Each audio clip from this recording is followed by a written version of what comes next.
Hey everyone! Before we begin today, we have several esteemed new patrons to thank. So shout out to Siobhan, Karis, Jared, Amy, and Felicia. Welcome to the team. Also, a huge shout out to Chaotica, who upgraded their pledge. If you want to be like these awesome people and get access to things like our notes, outtakes, and the occasional live stream where we read Buckwild fan fiction, head on over to patreon.com/pod and prejudice.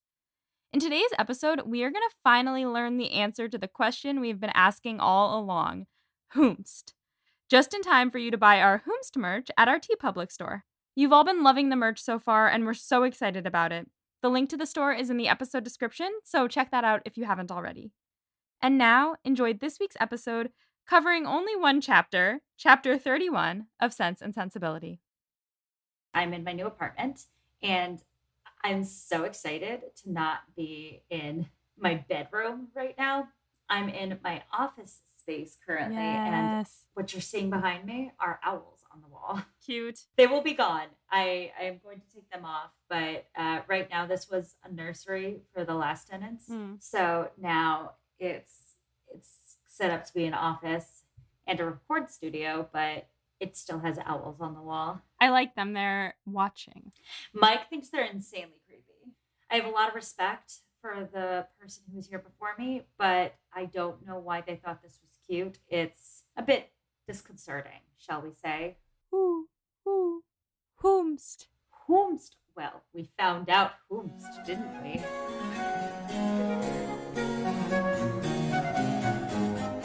This is Becca. This is Molly. We are here to talk about Jane Austen. We are here specifically to talk about a singular chapter of a Jane Austen book, that being chapter 31. Yes. 31 of Sense and Sensibility.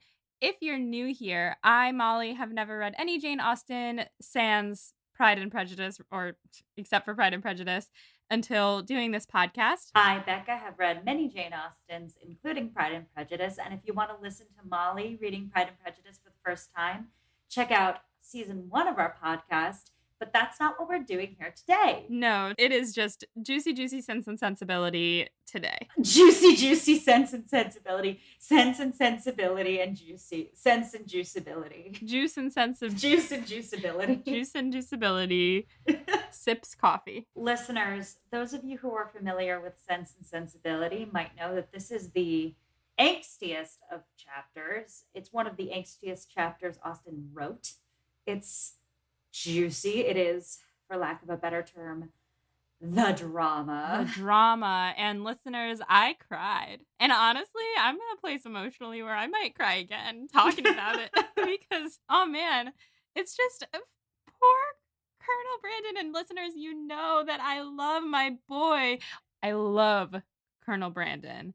And this part broke me just in two. Oh, yes. This is the chapter is basically just our little foray into Colonel Brandon's tragic past. Up until this point in time, he's been this sweet, stoic gentleman who has grown in affection of the Dashwood sisters. He obviously cares for Eleanor, and he obviously cares for Marianne. I think he cares for Margaret and Mrs. Dashwood as well, although he's less close. He does. To them. I mean, as far as Marianne goes, he's basically just so smitten with her. But I think this chapter actually does a good job of explaining part of why he's so smitten with her. So let's just jump into it, because there's a lot to go through here. And we have a lot of Colonel Brandon to discuss. Yes. So, let's get into it. Oh my gosh. I did text Becca that I was like weeping during this chapter. Okay. Oh, yeah, guys. I was at work, and I was like in the middle of a really big work thing, so I was like in a tizzy, and I just look over at my phone and I see like 8 texts coming in from Molly, and I was like, she read it. She read it. And for those of you who are interested in WHOMST, obviously many of you are, because many of you bought our WHOMST merch, this is the chapter where we find out WHOMST. Yes. So WHOMST to be revealed, TBR, chapter 31 or chapter 9 of volume the second. Marianne is depressed because where we left off, Willoughby had just written her this letter, given her her hair back and all of her letters, and been like, I never loved you. Peace. So Marianne's depressed, she's wallowing, and Eleanor continues to just be a good and supportive sister and trying to get her to talk about it as much as possible. Marianne's feelings are just all over the place. Sometimes she's making excuses for him, then she gets upset when she can't think of anything to excuse him because he is just a butt crack of a human being. He is such a butt crack. And also, this is really relatable because, like, when someone really hurts you, but you've had like a good experience with them, you don't want to soil the good experience, but kind of they did it anyway. Yeah. Oh, that makes so much sense. And the thing is, in that situation, like oftentimes you can separate the good experience from the bad breakup. But if they come out and say they never had feelings for you, that kind of soils that experience. So, Marianne, while she's feeling her feelings, is avoiding Mrs. Jennings at all costs. Uh, if she has to be around her, she just doesn't speak a word, which rude. Oh, so rude. Like, I get that she's going through it, but Mrs. Jennings has been pretty generous with them. Yeah, exactly. And she makes a point, which is that Mrs. Jennings only has like an interest in her right now because she's a source of gossip and Mrs. Jennings loves to gossip, which is true and fair. But Eleanor thinks that Marianne has unreasonable expectations for people. She thinks that Marianne expects everyone to share all of her opinions, all of the weight that she places on the sensibilities for beautiful things and everything. Like, she just can't expect people to all be like her. And that's why Eleanor thinks that she's being really rude to Mrs. Jennings. One day, Mrs. Jennings comes in with all the best intentions, just full Bubby energy, holding a letter saying that she has something that will cheer Marianne up. So, of course, Marianne thinks it's a letter from Willoughby, but it's a letter from her mother, which, of course, Mrs. Jennings would think that would cheer her up. But Marianne is like, how dare you? And she blames Mrs. Jennings. It says that her bringing in this letter sunk the heart of Mrs. Jennings still lower in her estimation. The cruelty of Mrs. Jennings. Austen's sarcasm in this part is prime. The cruelty of Mrs. Jennings no language could have expressed. All she did was bring in a letter. Like, I get it. It's relatable when you're expecting a text from your crush and your phone screen lights up with a notification and it's your mom. You're like, damn it. Oh, that's the worst. That's really the worst. But that's not Mrs. Jennings' fault. It's not Verizon's fault, you know? Everything's Verizon's fault, but That's true. That's true.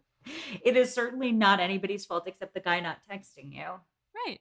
Speaking of Austen's sarcasm at this point, I was reading this and not fully reading into the sarcasm of it. And I was kind of thinking at this point that this chapter was going to be from Marianne's perspective because it was like, the cruelty of Mrs. Jennings, how dare she, blah, blah, blah, blah, blah. I was like, oh, Marianne's finally going to be the kind of the voice behind the chapter. No, she's about to leave the room and never come back. So just funny how that works out. So the letter from their mother is all about Willoughby, basically because she doesn't know yet about the letter and the hair coming back to her. So she only knew that he was like being kind of aloof and whatever. So Mrs. Jennings then goes to talk with the Middletons and the Palmers. It said that she wouldn't rest until they were able to grieve like she was grieving for Marianne because she thinks that everyone cares as much as she does about these things. And perhaps John and what's her face, Charlotte do. Lady Middleton and Mr. Palmer don't give a fuck. No, zero fucks given. So she leaves. Then Eleanor goes to write to her mom. And then there is a knock, knock on the door. WHOMST. And it's Brandon, of course. Marianne at this point is the worst. She's like, how dare he come to us? She says, a man who has nothing to do with his own time, doesn't care about intruding on the privacy of others, blah, blah, blah. I said, ma'am, he has a lot to do with his own time. He has got a lot going on. And you are being so insensitive. Well, she's just mad because he's not Willoughby. Like, that's really just the crux of it. She's just hating everyone except Eleanor and Willoughby right now. I know. The fact that beautiful young women who are smart and talented give the time of day to people like Willoughby and let them take over their lives like this. Ladies, do not give your time to Willoughbys in this world. And anyone can be a Willoughby. Let's just put that out there right now. I think that a lot of us assume that women can't be Willoughbys, but they can. Women can certainly be Willoughbys. I personally have experienced more men who are Willoughbys. I am also a straight woman, so that's my experience. Yeah, listen, all my gays out there, Protect your heart. It's rough out there. It's brutal out there, as Olivia Rodrigo would say. So he comes in. Marianne leaves. A pattern that we have seen a lot. He's glad to talk with Eleanor alone. I thought that this part was masterfully written. The speech patterns on this man, he is just sputtering. Like, he gets out the beginning of probably 15 different sentences in this section. Yeah, he's so anxious to tell this story. It's such an intense story, and people in these days don't talk about their feelings. And Brandon is someone who shoves everything so far down in his body that he like barely surfaces anything he's feeling at any given point in time. So he's like pulling back the lid to try to give Marianne some peace, and it is killing him. Oh, Molly's not going to be okay during this record sesh. I need to read just a little section of his sputtery, what he's doing here. He comes in and he says, "My object, my wish, my sole wish is desiring it. I hope, I believe it is a means of giving comfort. No, I must not say comfort, not present comfort, but conviction, lasting conviction to your sister's mind." He's really wants to say something. And this boy has been trying to get it out for weeks. He has come in, and I realized this after reading this section, but like he has come in trying to get Eleanor alone to tell her this for so long. He's been like, every time he's come in and he's like, "Is there no hope?" But he didn't mean for himself. No, he meant for Marianne. Yeah. He was trying to protect her this whole time. Because he actually cares about her. He's a good egg. Ugh. Okay, so he comes in. He says he has some news. He wants to be useful. He wants to give lasting conviction to Marianne's mind. Eleanor says she understands what he's trying to say is that he has some proof against Willoughby, and that his telling it will be the greatest act of kindness that he could show Marianne. Now, at this part in my notes, in my book, I did write that the reason that I ship Eleanor and Brandon is because I'm bi. I don't know what I meant by that, but I think it's because I know that Brandon is bi. I love Brandon the Bi King. Bi King. That is something I'm totally on board with. I think now might be a decent time in the book to unpack a little bit of why I think Brandon and Eleanor are not a perfect match. Mm-hmm. I get why people like them. Mm-hmm. I get why it comes up even in the book at some points. But I think what Austen's going for here is actually pretty intentional. And this chapter is a really good example of why they're not so well matched. The truth is that they don't have similar experiences of love. They're two people. Love is a little different for a lot of different people. And Brandon and Eleanor get along so well, they would have a very comfortable match. They would be very content together. They're, first of all, both hopelessly into somebody else. True. Second of all, the way that Brandon experiences love is actually not so similar to Eleanor's experience, which is this calmer, sort of conversational love she develops with Eric. I don't know why I almost said Eric. Edward. Yeah. Whereas Colonel Brandon is kind of secretly a man of passion, a man of sensibility.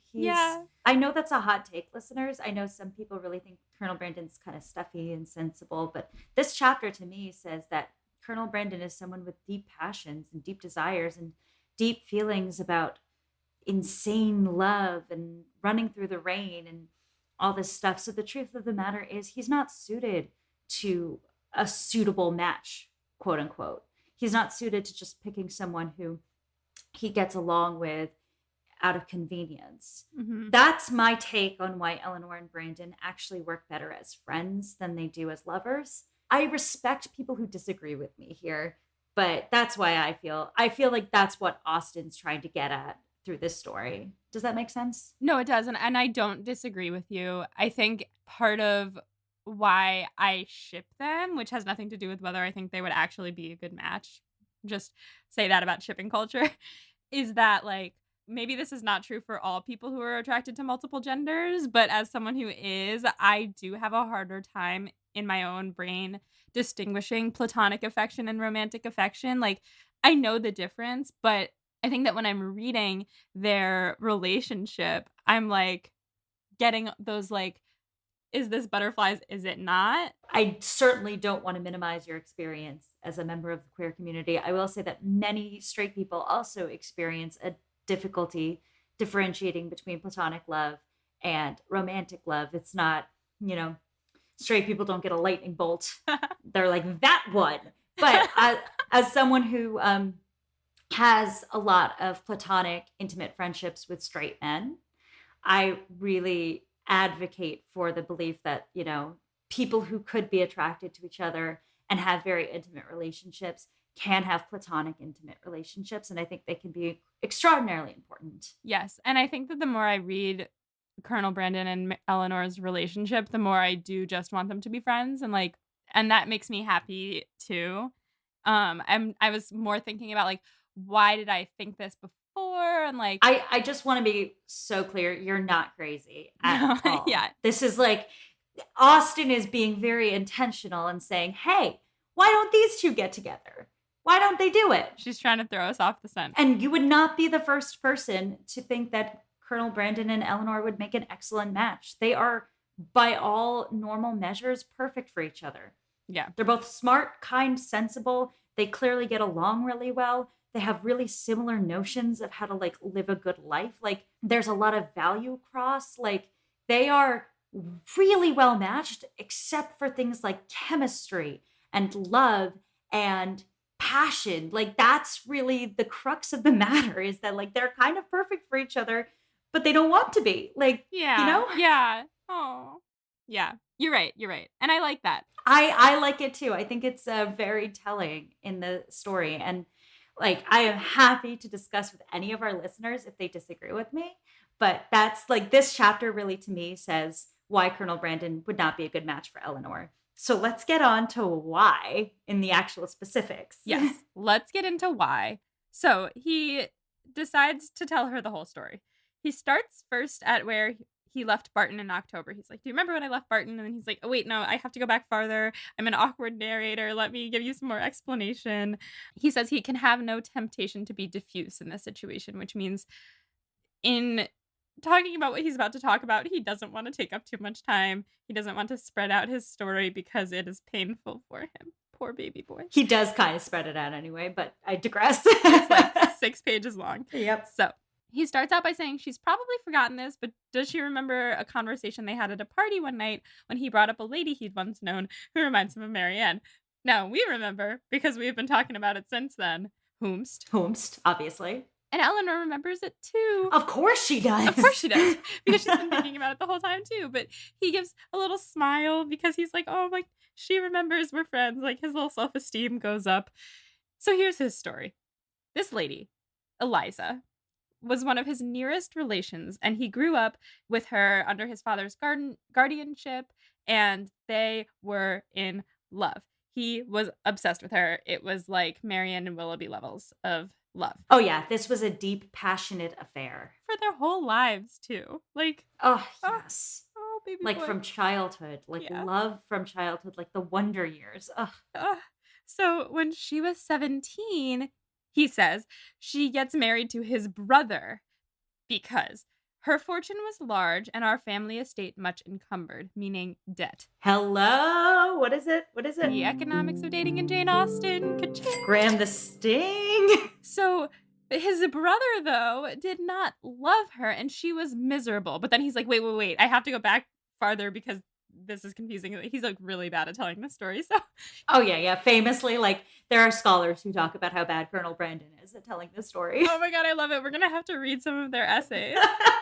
So he goes back again. He and Eliza were planning to elope in Scotland. Gretna Green. Hell yeah. Lydia Bennet. Yeah. But her maid betrayed them, and he was banished from the house, and she was locked up and then married to his brother. Forcibly married to his brother. Forcibly, who does not love her, and she didn't love him. And Brandon says if she'd been happy in her marriage, he would have gotten over it and been like, okay, she's happy, like I'll get over my own heartbreak, because he genuinely cares about how other people feel. Oh, yeah, there's something so unbelievably selfless about the way Brandon loves. It's almost a problem for him. It is a problem. Not almost. It's a huge problem for him. He just loves people.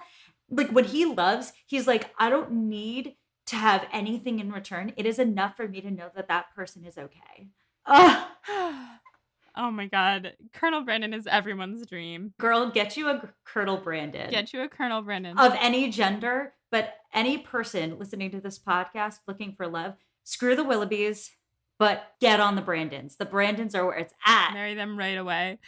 So his brother is mean to her and abusive, and she becomes incredibly depressed. I think the implication there is even if he wasn't physically abusive, it was a relationship of deep emotional abuse and torment. Yeah. There was a quote that I had questions about. Happy had it been if she had not lived to overcome those regrets, which the remembrance of me occasioned. Basically, she could have borne it if she wasn't still regretting the lost love. Okay. I think that the phrasing of it confused me because I thought that he was saying, like, if she had died earlier, it would have been happier. But that's probably not what he's saying. I mean, It would have been, but it probably would have been. yeah.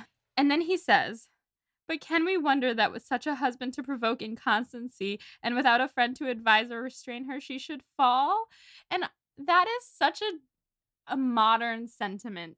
Like, yes, Colonel Brandon, it's not her fault. She was put into a really bad situation, and I just love that he, for once in the 1800s, did not blame her for what happened. No, he's so understanding of the path she goes down, which is very rare in this time period. Yeah.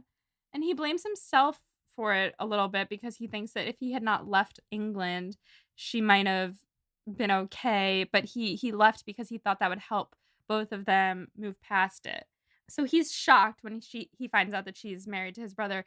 But his shock cannot be compared to the shock that he felt when he heard 2 years later that she was divorced. Which at first I was like, yes, she's divorced. But then I was like, I guess that's bad for her reputation. Yeah, and also her financial state. Her financial state. It's bad for everything in society. Because his brother inherited or like takes her money when they get married. Is that? Yeah, so what happened basically is that fun quirk of this time period and generations before and like a century after, when women got married, they ceased to exist as legal persons. So remember, she was super rich when she walked into this marriage, and their estate was encumbered by debt. So what happened is that he was going to inherit the estate. So they married her to him to fix the estate, and he got all of her dowry, which was giant, and used the dowry to pay off his own debts. So when she came into the relationship, all the money she had, all the possessions she had became his. She ceased to exist as a legal entity. So like, she is his property. That's how marriage used to work. That's why so many feminists are so opposed to marriage. I would argue that the system has reformed in a lot of ways. And now women do exist as legal persons, and it's okay to be married nowadays. But like, the institution itself is based in this really horrific erasure of women. Yeah. So all your possessions go to your husband. That's why women collect jewelry partially, because it was their only source of like individual wealth. And there is like a dowager put aside for like when your husband dies, but like you don't immediately get all the stuff you put into the marriage back. If you're a woman, you get an allowance. Oh, basically a spousal support. They talked about the allowance in this next part, and I was going to ask if that was like her divorce allowance, or is that just the allowance that she gets for being married? No, she would get like a divorce allowance. Got it. So we're going to talk about that in a second, but that makes a lot of sense because I was like, wait, isn't her family rich? No. She wouldn't get any of that back. Okay. So at this point in the story, which we've just done too, Brandon gets up and paces around for a while. He's like, I gotta collect myself. Eleanor is clearly distressed. So he comes, he kisses her hand, BFFs. Then he continues on his story.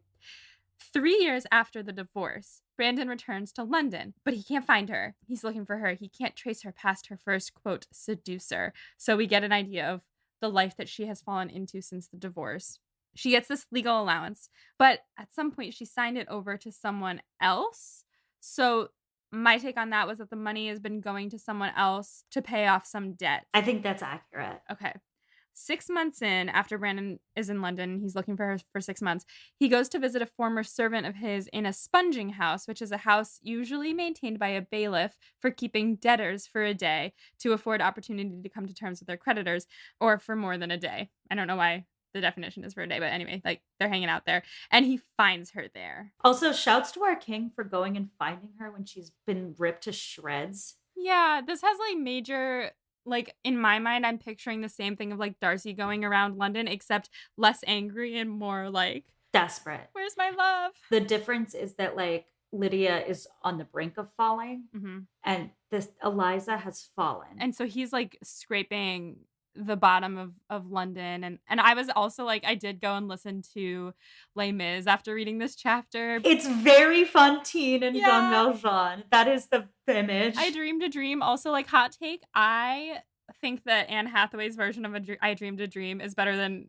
honestly, like, any other version, like, not necessarily for vocal ability. I know Becca just twitched when I said that. I know it's a hot take. I actually think she does a really wonderful job with the song, and I think it comes so part of it is that it comes at a different part in the story than Mm. it does in other versions. Because at that point in time, she's lost everything, where usually it's like she's lost her job. Gotcha. Okay. So that makes sense. I saw the play, like, a really long time ago, so I don't remember it as well as I also saw the movie a long time ago. I haven't seen it since it was in theaters, but listening to it and then, like, also watching the thing. So, like, what I'm picturing is her version of I Dreamed a Dream, but Eliza, because she is, like, at this cracking point, and I think that the what Anne Hathaway does with it is so beautiful because she really in her case, it is not a power ballad.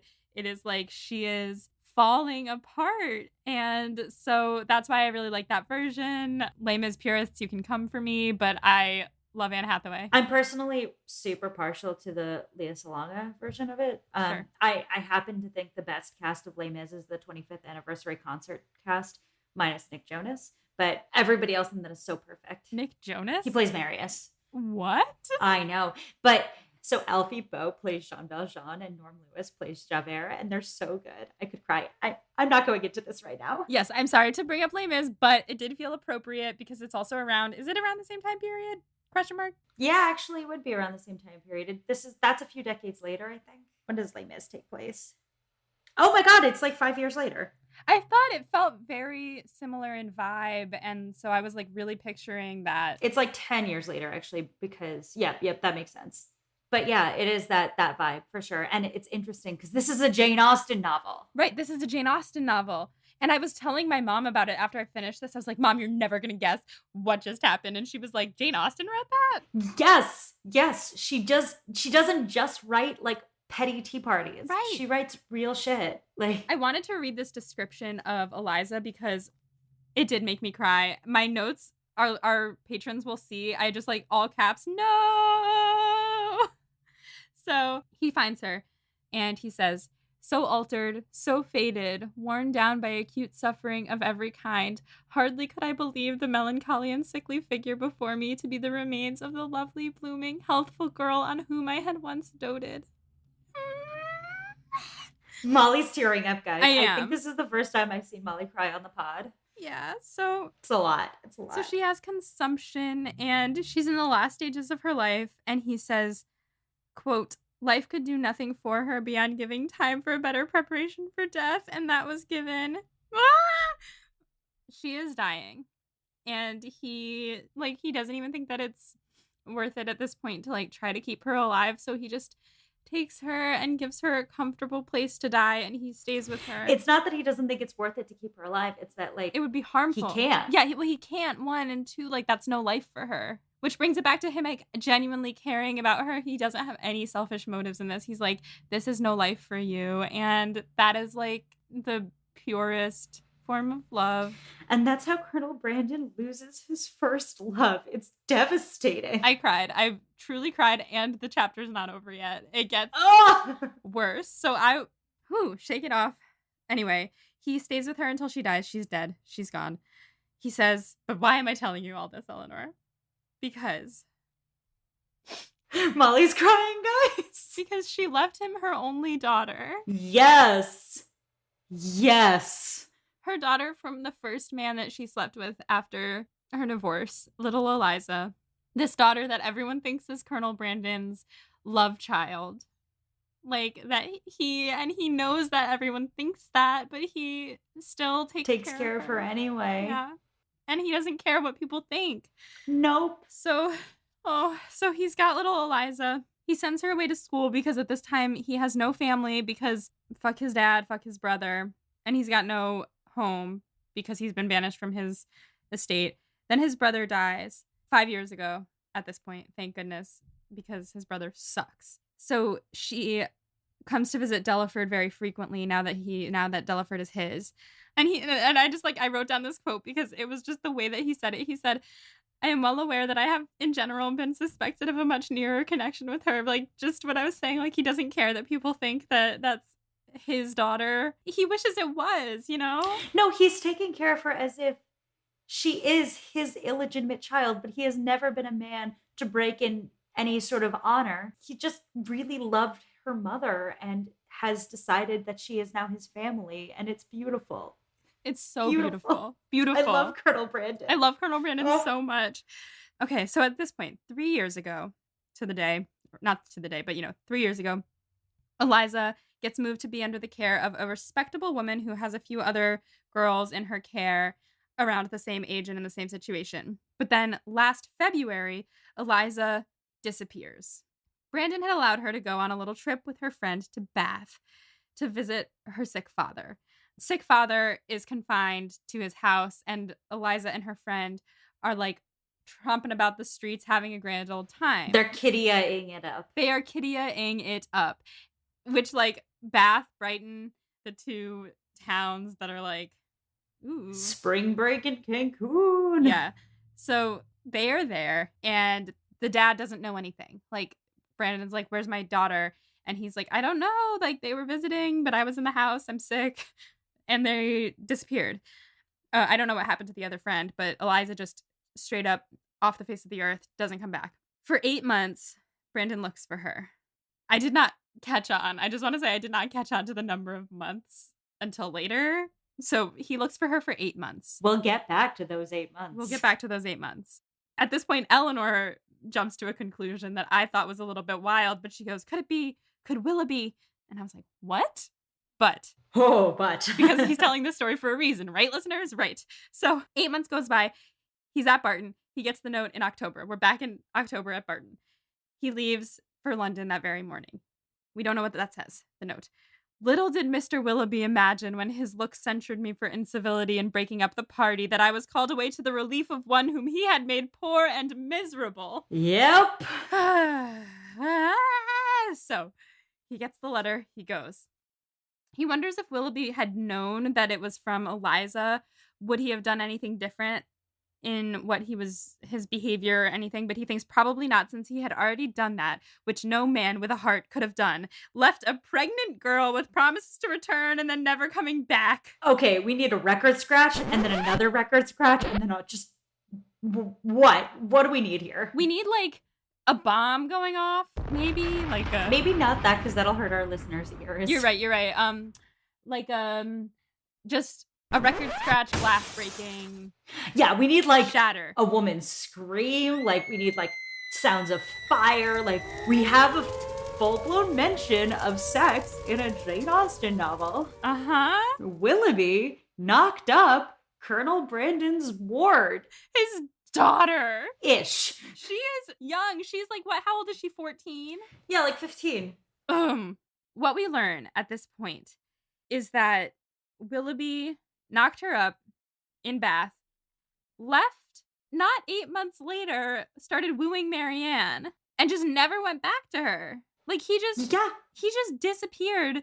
He like used her, abused her, losed her. Yeah. And went to find another hot teenager. Yeah. Disgusting. We do not stand. Fuck Willoughby. Fuck Willoughby. I want to commend you for never trusting him and also for clocking that W. That W, someone wronged our girl. Someone with a W last name wronged Jane Austen. Yeah.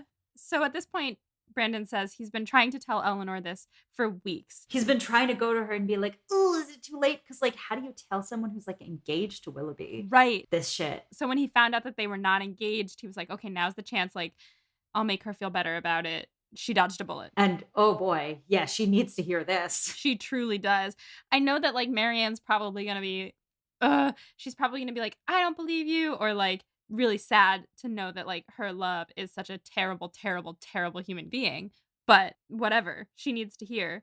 So he says he hopes this news will make her feel better and that, like, she won't be disgraced in the same way Eliza was, like, that she can feel good about her life knowing that she is not going to fall that way. But can she still be disgraced, though? Because we were talking about her letters and stuff. Like, if one were to see those, they would think that they were doing the same thing. We're going to get to that in the study questions. Okay, great. We'll talk Okay, about that. Okay, great. Put a pin in it. Sorry, listeners, this is a podcast, but I just gave Molly a significant look. She really did. Sometimes there's like long pauses and I don't want to cut them because I remember the looks that you gave me, but I'm like, it's an audio medium. So Colonel Brandon hopes that Eleanor doesn't think he intended to make himself look better in comparison, but it did not seem that way at all. And like, that's the thing, is that like, he never seems like he has any ulterior motives. And I just love the way he's written. Like, he just seems genuinely good. And Eleanor says, no, don't worry. I totally got you. This is going to make it much easier for Marianne to get over this, to move past it. She can stop trying to acquit him now. I love that word. She asks then if Brandon has seen Willoughby, and he says one meeting was unavoidable because he challenged him to a duel? ? Yeah. I don't know why that's so funny to me, but I just can't picture Colonel Brandon. It's fucking...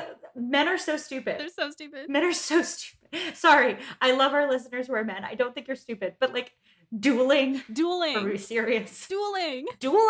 Eleanor, at this point, I loved this quote. Eleanor sighed over the fancied necessity of this, but to a man in a shoulder, she presumed not to censure it. Dueling? She's like, really? Like, dueling? Really? Dueling? But she doesn't say anything. She's like, ugh, this is just all he knows how to do. He's a soldier. She's just like, this is how men work through things. Like, whatever. Like, no, don't use violence. But I don't understand. So they dueled, but neither of them got hurt. I don't remember how the duels work. All right, let's see if I don't want to get sued by Lin-Manuel Miranda, but most disputes died and no one shoots. Right. So they come together with their guns and then they talk about it while pointing at each other? Is that? No, you aim the pistol at the sky. Oh. And both of you shoot up and then the duel's over. So what if you don't?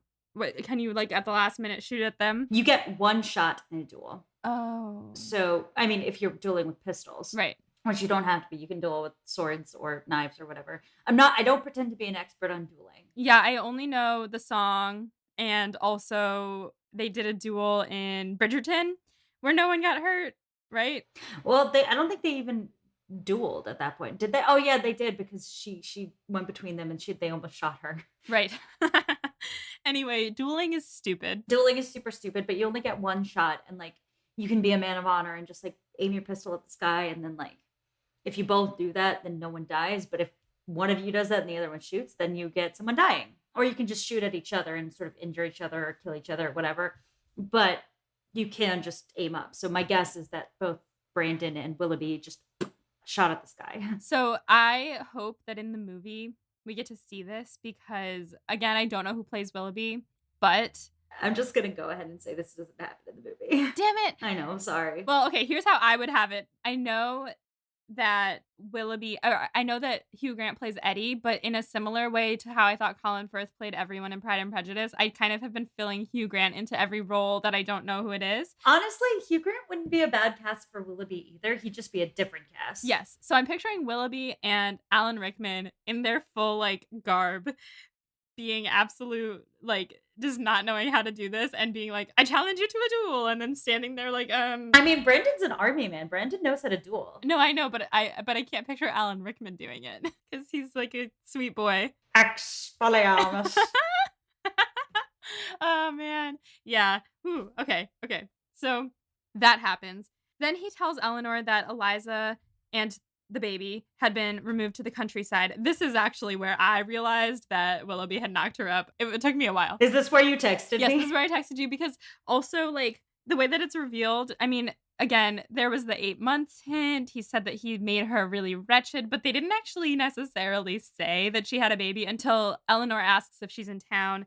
And he says, no, as soon as she recovered from her lying in, for I found her near her delivery, I removed her and her child into the country, and there she remains. I was like, record scratch there too? Yeah, that's where, for me, the glass shattered and the record scratched, but I think that, like, it was definitely earlier implied, so. Wait, we need, like, a Twilight Zone sort of vibe underneath. Like, Molly, like, we're having the realization that Eliza was pregnant, and had a baby. The baby. By Willoughby. This child had a child. So she was like pregnant while Willoughby was out there macking on Marianne. What a dick. Dick.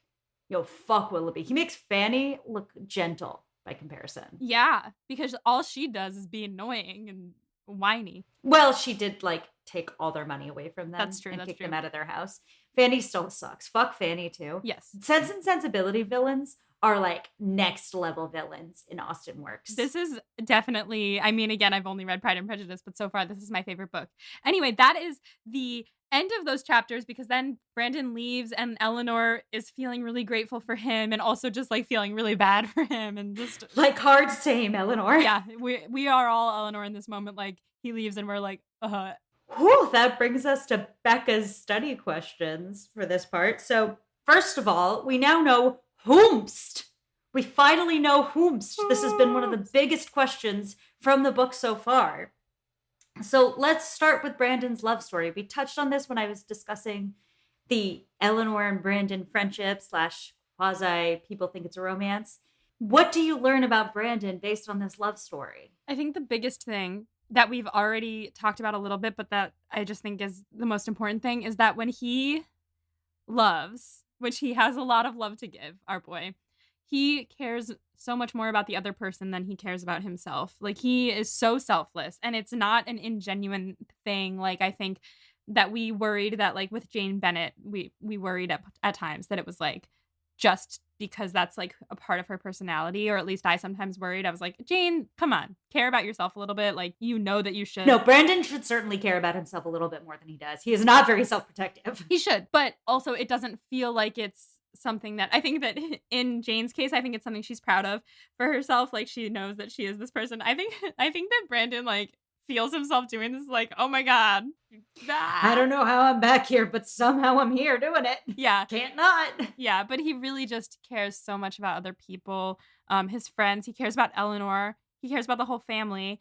But he really cares about Marianne, and he really cares about Eliza and also little Eliza. So what I also take from this story is that, first of all, Brandon is a man controlled by his passions. He loves so deeply, like so deeply. He really feels things. Also, Brandon is not a man in control of who he loves at all. No, because he's made the bad choice. Yeah, he kind of shoves shit down, and he's in control of it as far as he like can tolerate his life around whatever happens, but he feels these things. He pines so hard. And also, Brandon, from the beginning of the story, we learned that he was really stuffy and sort of repressed and an army man. And the thing about Brandon is also that he's got this thing for like really passionate Spitfire ladies. Like he sees something really wonderful in these women who are very sure of themselves and very counter to their society's norms. Like beautiful young women who say, fuck you, I will feel how I want to feel. And I think that tells you something about how he wishes he could be a little bit more. Oh, Molly's going to cry again. I think Colonel Brandon is the most relatable character, the most human character that we've had so far in Austen. Like, we've talked a lot about how Eleanor is very human and she's a three-dimensional character and all of these things. Like, she's a mess inside and trying to hold it together and all of this stuff. But I think that Brandon has the fullest range of emotions that we've seen, and everything that you just said, like, I relate to him. I just relate to him so much. And I think Brandon certainly has the most tragic backstory of anyone we've seen. Mm-hmm. And he handles it. And he's like going about his life and trying his hardest, and that's all that we can ever do. And like, I think that especially now during the last couple of years have been a hard time for a lot of people. And I think that he's just trying his best. And that's why I think that he's so relatable. Oh, we love Colonel Brandon. Really, really do. Okay. Next question I have is about Colonel Brandon's brother. What do we learn about how Colonel Brandon is treated by his family and about his brother? Well, shoot. I mean, his family kicked him out. They were like, you tried to elope with this girl, like your brother's older. Because the oldest has to marry for the family to get the money, it has to be the oldest person, right? Is that, I don't know. Hello, the economics of dating in Jane Austen. Once again, we have talked so much about how the economics of dating in Jane Austen affects women. We have not talked about how it affects men as much. We've Mhm. talked about it a little bit. We touched on it with Wickham, Mhm. but we have not talked about second-born men, Yeah. which is something that Austen shoves in our faces with this story very, very Yes, strongly. let's talk about it because I am confused. Great. So, as we've learned, every family wants an heir. Every family wants a guy to inherit the estate so that they can keep the wealth in the family, keep it growing, pass it down through generations. And obviously, women are most often cut out of those estates. So we have a son in this story. So obviously, the Colonel Brandon's brother inherits Delaford and all of the debts and assets that come with it. But what we didn't talk about is if you have two sons, the second one doesn't inherit the estate. He has money, he has an income, but you see second sons and third sons do things like pursue the church or pursue the army or pursue a role as a lawyer or marry into greater wealth Mhm. somewhere else. But second sons do not get that sort of place in society that first sons get, where they get to inherit the estate. They're second in line. I mean, they will inherit if, like Colonel Brandon, the brother dies, but they don't get that immediate economic situation. Right. So you have Brandon in love with this girl. And like, if he had been the one to inherit the estate initially, it would have been so easy. They could have just married him to her and that would have been fine. But because he's a second son, he doesn't get that benefit. He doesn't get that sort of freedom. Because the estate has all these debts and the older son was like, "It's my right to marry this girl because she's got the money that's gonna pay off the debts, and if you take that option away from me, like, he has to go find his own wife." It was Like, just like simple. She's just there. And like, she had so much money. Like, yeah. it's hard to find marriageable women who are that wealthy, whose families will just give you their daughter. Right, because she grew up with them. Like, she's part of their family, basically. Yeah, and most families of wealth are going to want their daughters to marry into men with wealth. And while Colonel Brandon's family has a lot of wealth, they also have a lot of debt. So that's a risk. You know what I mean?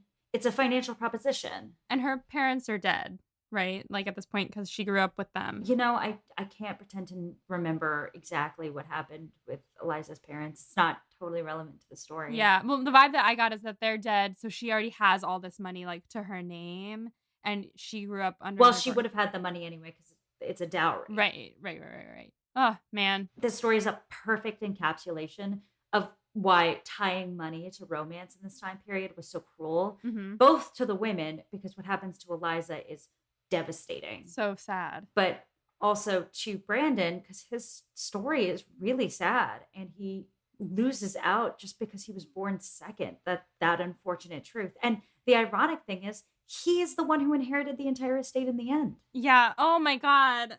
Oh my god. And you might remember the whole thing's still crowded with debt, as we remember from Mrs. Jennings talking about it earlier on. Because his brother did a bad job. Exactly. And he like squandered Eliza's fortune. All for nothing. This poor girl.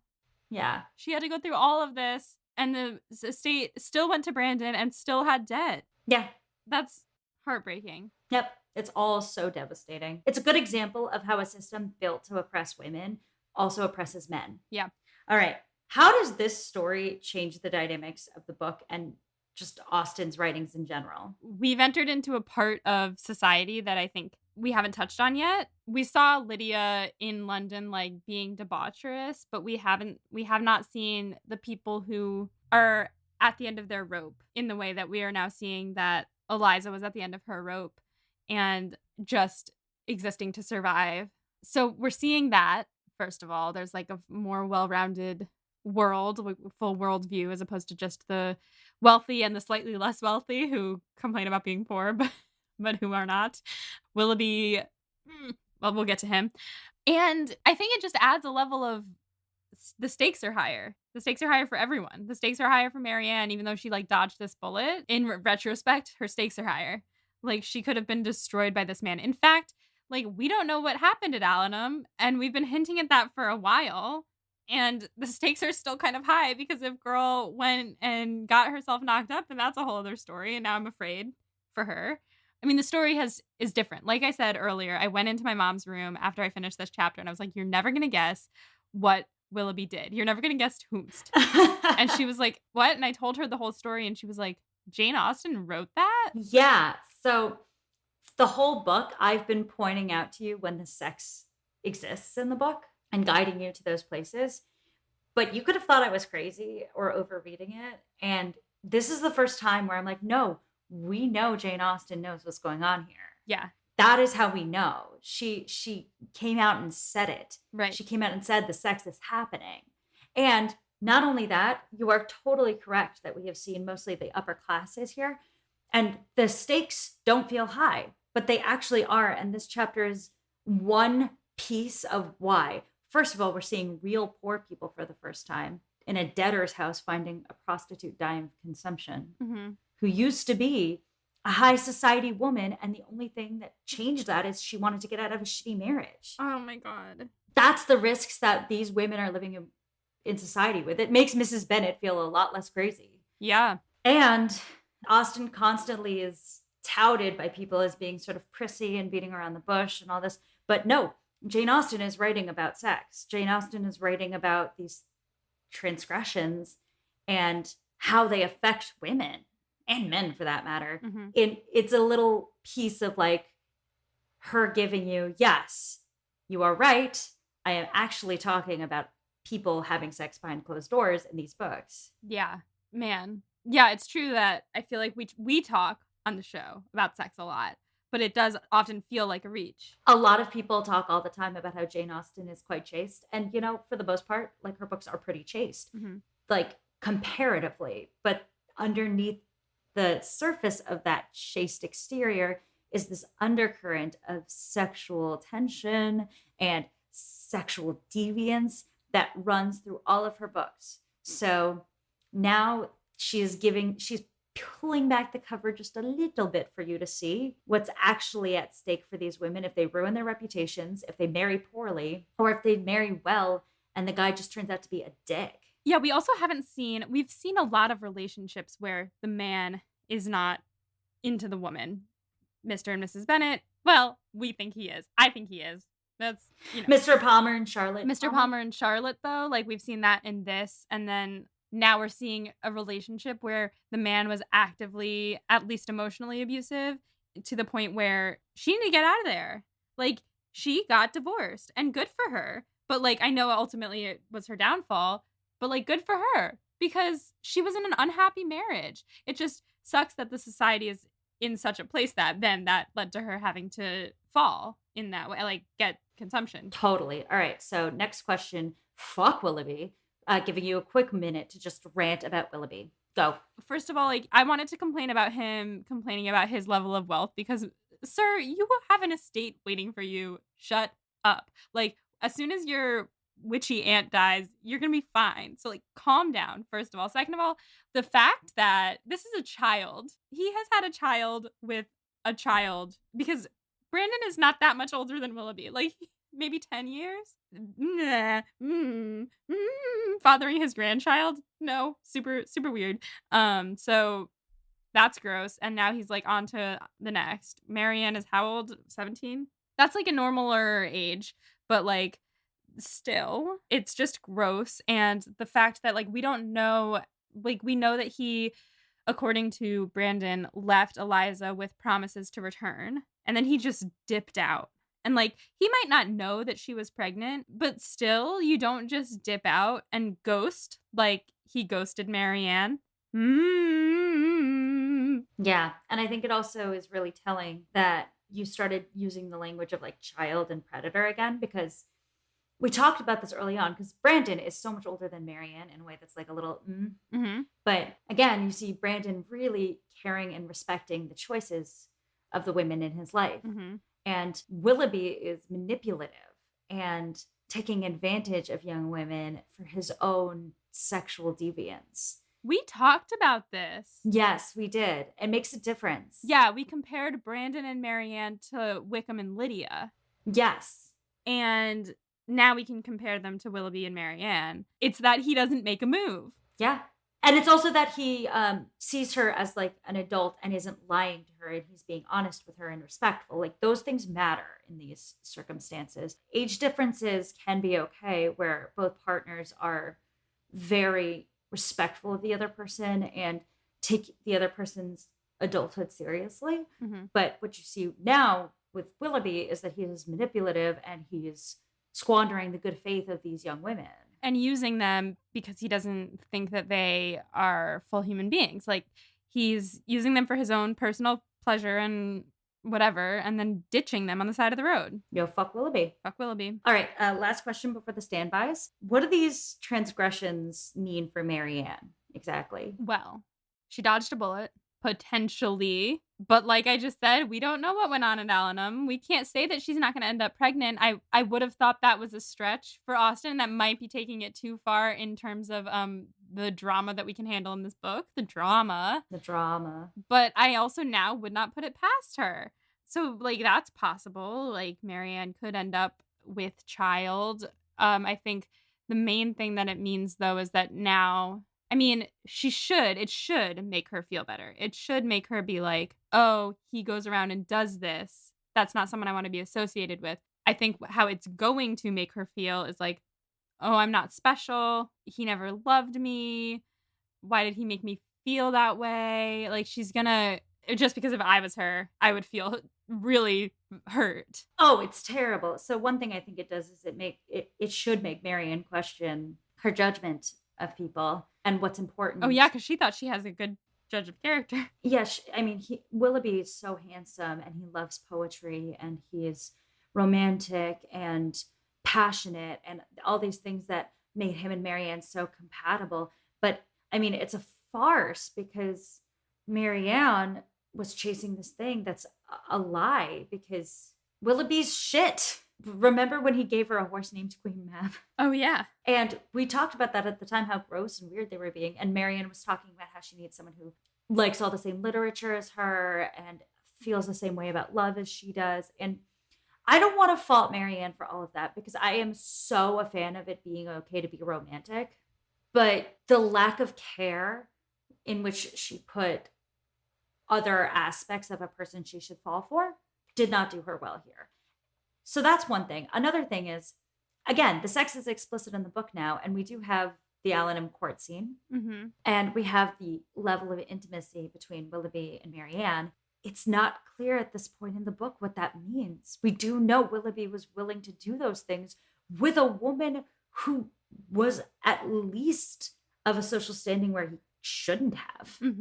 And, Marianne's poor at this point for the wealthier classes. Yeah. She's very vulnerable to this sort of situation. So it's very panic inducing for someone like Eleanor to know that her sister was in the hands of this guy, alone with this guy, and in his house. And then he disappeared. And because he's doing this with poorer women like Eliza, who has her mom is dead and she's like in a house with other. She's living on Brandon's goodwill. And then he just dipped out without waiting to see what happened. And he tried to do that with Marianne by dipping out to London. And then there she is. Granted, Marianne is certainly of a higher social standing, like even without the money. But she is vulnerable. She is living off of somebody's goodwill right now. Right. And she's a beautiful, young, impressionable girl. Like, there's just a lot of danger there. And, it's not helped by how much Marianne felt, obviously, this guy and I have something that's permanent. And was writing to him these letters and everything. Yeah. So there's a certain lack of care for impropriety. Now, as I said, it's not clear that that's what happened. But it is certainly a fair reading of what has happened so far.